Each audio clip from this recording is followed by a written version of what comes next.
mean, look at all our stuff. It's everything we own. Everything we own. I feel miserable. I have pneumonia. I just got released from the hospital last night. I've been in there for 4 days. I was sicker than a dog before I went. I called the ambulance. They wouldn't take me in. I made my in-law take me 2 days later because I felt like I was dying, literally dying, and I had pneumonia caused from all of the freaking trying to clean this stuff up to get out of here fast enough. That made me sick. It made me sick fast.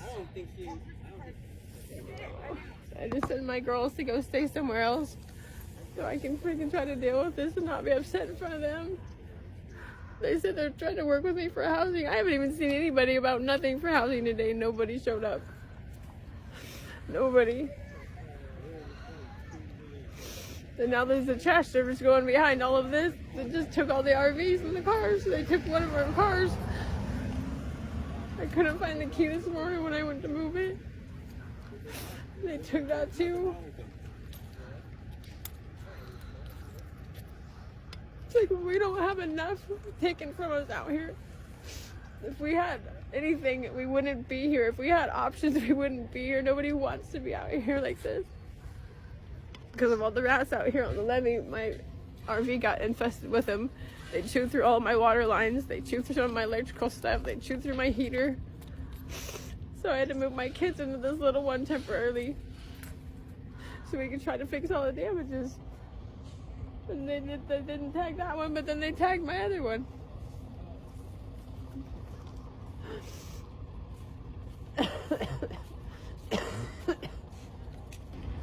I need to go lay down. I'm so sick.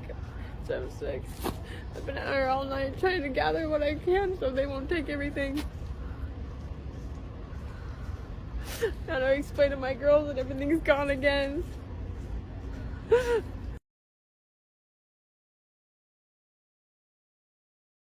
Guys, this is Apollos25. Thank you for subscribing to our YouTube channel.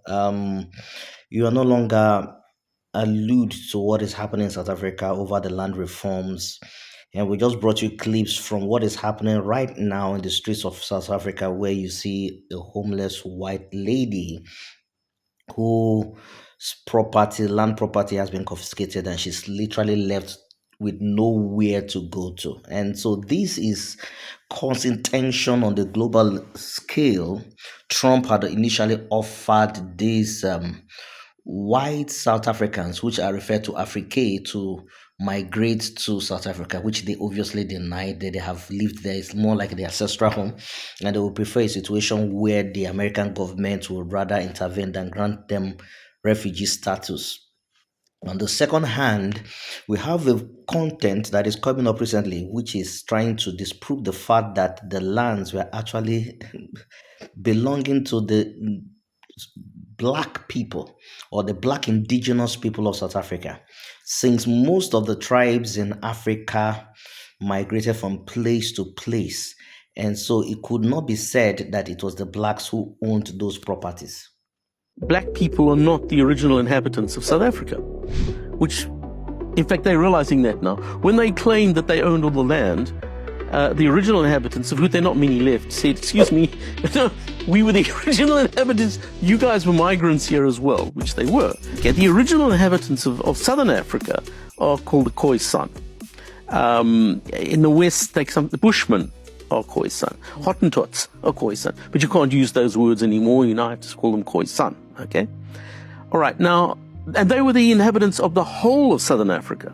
So the whole of South Africa at one stage were Khoisan. The black people originated in what is now Cameroon.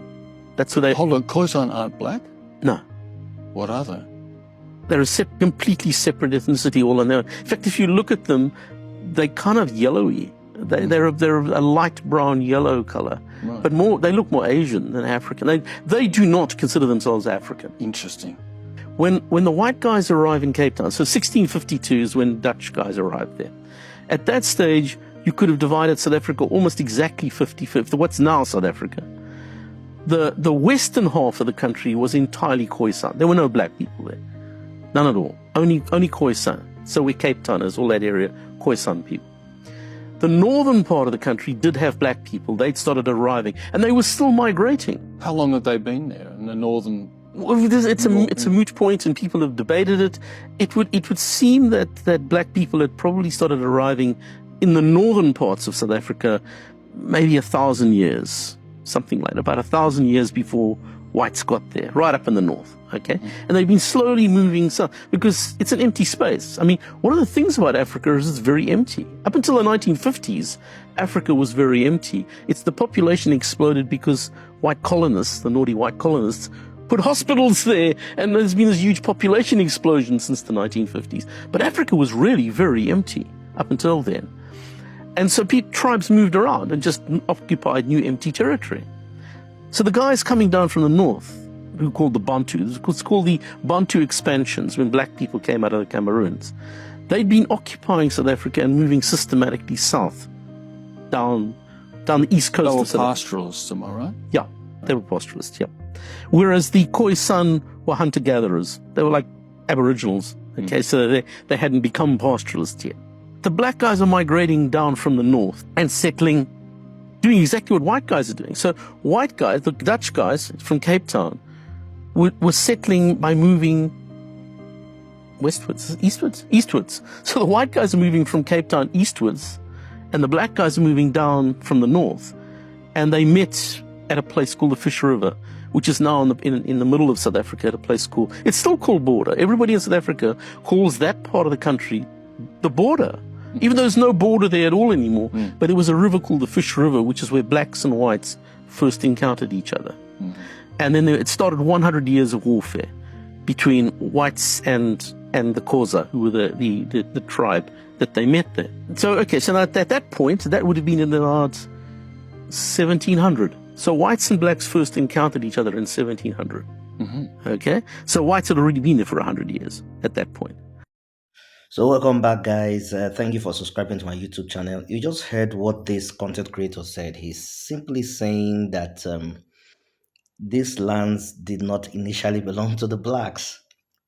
It was the descendants of people who were Khoisans, and they were more of Aborigine kind of people from Australia. And so they weren't outrightly black in color, but there was a continuous migration because Africa was very empty. So this whole question about who owns what and who doesn't own what is beginning to stir a lot of dust. Who owns any part of the world, technically? And maybe it's just a factor of who came in first, who settled in first, that may count. So I just want to know what your thoughts are and opinion, because this land reform issue is really, really causing a lot of disaffection across borders. Thank you for subscribing to my YouTube channel. See you next time.